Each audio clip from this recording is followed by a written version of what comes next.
Thank you so much for that wonderful introduction. Let's give a great big round of applause for the Power Team International and the one and only phenomenal Bill Walsh.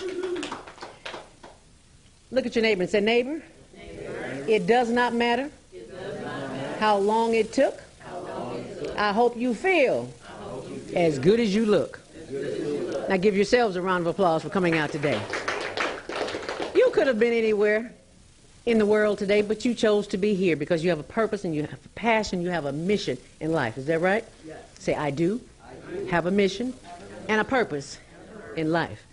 How many of us have had the challenge of having thoughts in our head that don't coincide with that purpose and that passion and that mission? Let me see a show of hands. So I'm not the only one. I'm in the right place, right? I have always had thoughts that didn't gel with who I am. Has anybody ever felt like that? Sometimes there are voices in our head, or I like to call them the committee. And sometimes the committees don't agree. Would you agree? Sometimes we have to go beyond what's in our head and go what's in our heart so that we can get to where we need to be.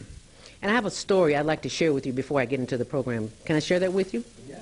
As a little girl, I was 9 years old when my mom passed, and I had to go south to live with an aunt in Mississippi. I knew nothing about the country.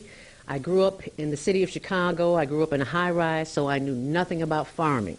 Well, on the ride down to Mississippi, I took an Amtrak train, and I immediately associated trains with negativity. So I think if I'm going on a train, there's going to be some trouble. Fast forward, when I get to the South and I'm at my aunt's house, and I discovered that they don't live in a high-rise, they live on a farm. In order for me to eat, I've got to plant my food. Anybody here know anything about farming or gardening? 1 in a million. Lucky you. Well, I discovered that if I wanted to eat, I had to plant. If I want to plant, that's the only way that I'm going to eat. So in learning how to plant and farm food, I had to learn how to also pick cotton. Anybody here know anything about cotton? You're probably wearing some cotton, and that's just about it, right? So you heard about it. We've all heard about it. Well, getting to the farm, which was about, I'd say about 5 miles from where we lived. And once we got to the farm, we had to pick cotton in a croaker sack. You ever heard of a croaker sack? It's about 6 feet long, about 2 feet wide, and it holds about 200 pounds of cotton. And as a 9-year-old, I could never get to 200 pounds of cotton.